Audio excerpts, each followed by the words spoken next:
UK collapse update. This week proved Britain is breaking. Everything you thought was just slow decline is now rapid breakdown.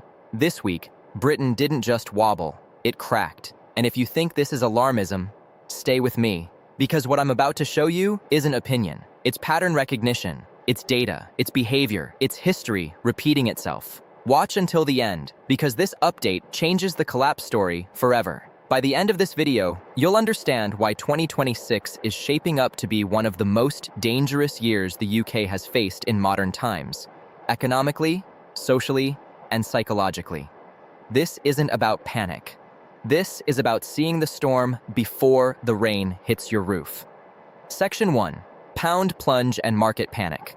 This week, the pound didn't crash in a dramatic headline-grabbing way. It did something far more dangerous.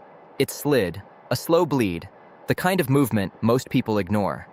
The kind of movement that quietly destroys purchasing power. And here's what most people don't understand. When a currency weakens, life becomes more expensive, even if prices don't change. Food imported into the UK costs more. Fuel costs more. Energy costs more. Electronics cost more. Clothes cost more. Spare parts cost more. Machinery costs more. Your savings lose power. Your wages buy less. Your future gets smaller without you noticing it happen.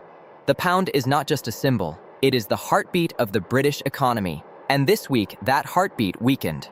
Markets don't move on emotion. They move on confidence. And confidence is what's evaporating. When investors stop believing a country can protect value, capital leaves quietly, not with panic, with planning. The wealthy don't scream when a country weakens. They reposition, they move assets, they hedge currencies, they diversify outside the system. And when capital leaves silently, what's left behind is inflation, instability, and pressure on everyday people. The pound sliding isn't a headline problem. It's a living standards problem. It means Britain is paying more to exist in the global system and earning less respect inside it. That is how economic influence fades, not with explosions, with erosion. Section 2. Jobs and businesses shutting down. This week, job losses continued across sectors that once defined stability. Manufacturing plants quietly closing, retail chains cutting hundreds of roles, tech layoffs becoming normalized, logistics hubs shrinking, warehouses reducing shifts, construction slowing, and every time a job disappears, something else disappears with it. Certainty. Behind every redundancy is a family recalculating bills, a mortgage becoming heavier, a future becoming uncertain, a person losing dignity. Politicians call this restructuring. Economists call this adjustment. But on the ground, people call this fear, because when jobs vanish at scale, communities hollow out. High streets lose foot traffic, local businesses lose customers, councils lose tax income, public services lose funding, and the spiral begins. This isn't cyclical, this isn't seasonal, this is structural shrinkage. A shrinking economy creates shrinking opportunity. A shrinking opportunity space creates desperation, and desperation changes behavior. Crime rises, debt rises, mental health collapses, trust disappears. This is how economic decline mutates into social fracture. You don't need riots to see collapse beginning. You need empty shops, anxious workers, and quiet job losses. Collapse starts silently. Section 3. De-industrialisation is now visible. For decades, Britain was told it didn't need to make things anymore. We were sold the idea of a service economy, a finance economy, a consultancy economy, a digital economy. What we weren't told is what happens when you stop producing. This week's data showed steel output falling, manufacturing capacity shrinking, auto plants under threat, export volumes weakening, industrial investment drying up. When a country stops producing, it becomes dependent. Dependent on foreign energy, dependent on foreign manufacturing, dependent on foreign supply chains, dependent on foreign political stability. That means vulnerability. When supply chains fracture, Britain doesn't adapt. It waits. When energy prices spike, Britain doesn't control, it absorbs pain. When trade shifts, Britain doesn't lead, it reacts. This is strategic weakness. Empires don't fall because they lose wars. They fall because they lose capacity. Capacity to produce, capacity to innovate, Capacity to defend economic sovereignty. Britain once powered the world. Now it imports what it can't afford. That is not modernization. That is managed decline. Section 4. Energy crisis. Still biting hard. Energy is the invisible tax on every single thing you do. This week confirmed something chilling. Energy costs are not stabilizing. They are oscillating unpredictably.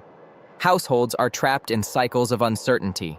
Businesses can't plan. Factories can't budget. Restaurants can't price menus. Logistics firms can't forecast costs. And when businesses can't forecast costs, they stop investing. When investment stops, growth stops. When growth stops, collapse accelerates. We were promised energy transition. What we got was energy fragility.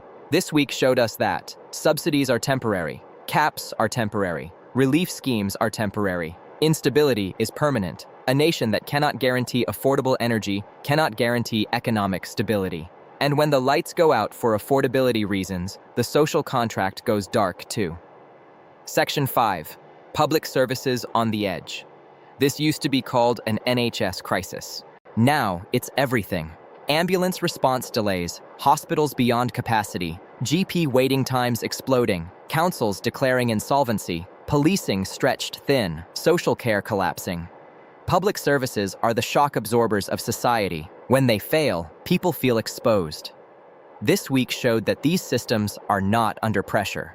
They are structurally weakened. And here's the dangerous part. When people lose faith in institutions, they stop cooperating with them. They avoid systems. They bypass rules. They lose trust. Once trust collapses, cohesion collapses. And when cohesion collapses, societies fracture. Collapse is not just economic, it is psychological. People begin to believe the system no longer works for them. And once that belief spreads, stability dies. Section 6. Housing market freefall. Housing is not just bricks and mortar, it is emotional security. This week showed falling prices in multiple regions, buyers pulling out, mortgage approvals declining, distressed sellers increasing. This is fear in slow motion. When people feel their home is losing value, they feel their future is shrinking. That leads to reduced spending, delayed life plans, family stress, consumer pullback. Housing decline doesn't stay in housing. It bleeds into retail construction services, local economies, bank balance sheets. Housing is the backbone of consumer confidence. When that backbone weakens, the economy slouches forward. This is how recessions deepen into depressions. Section 7. Government inaction and debt warnings. This week, analysts were unusually blunt. Debt levels unsustainable. Fiscal headroom exhausted, monetary tools near their limits. No credible growth strategy. Governments usually pretend they have control. This time, the pretending is weaker. When leaders hesitate, markets react. When markets react, currencies weaken. When currencies weaken, inflation rises. When inflation rises, people suffer. This is the doom loop of late-stage systems. There are no easy fixes left. No magic levers. No painless solutions. Only trade-offs. And in trade-offs, ordinary people pay first. Section 8. Social fracture and public mood. Collapse is not just numbers on a screen, it is mood. This week's data was mirrored by something darker. Exhaustion, anxiety, resentment, disbelief. People feel lied to, they feel trapped, they feel like the future is shrinking. Polls show collapsing confidence, financial stress rising, protests increasing. This is the emotional stage of collapse. Empires don't fall when people are rich. They fall when people stop believing tomorrow will be better than today. Once hope erodes, systems lose legitimacy. And legitimacy is the glue that holds societies together. Section 9. Why 2026 is the danger year. Here's why this matters now. Economic collapse isn't instant. It accelerates. Debt compounds. Trust decays. Services weaken. Energy volatility persists. Housing drags confidence down. Currencies lose purchasing power. 2026 sits at the intersection of structural debt stress, public service strain, energy instability, industrial decline, social fatigue. That's a dangerous convergence. History shows collapses happen when multiple pressures align, not when one thing breaks, when everything strains at once. That's what this week's data revealed. Not a single crisis, a systemic one. What this week means. Let's be honest. This week didn't slow the collapse. It proved it. The UK is no longer drifting. It is descending. The warnings are no longer warnings. They are confirmations. And unless something truly structural changes, what we call decline today will be called collapse tomorrow. Denial doesn't protect you. Preparation does. If you watched until here, you already see what most people are still denying. In the next video, I'm going to show you how to prepare for what's coming, not with fear, but with strategy, because denial is expensive. Preparation is survival. Stay awake, stay aware. This is Felix. See you next time.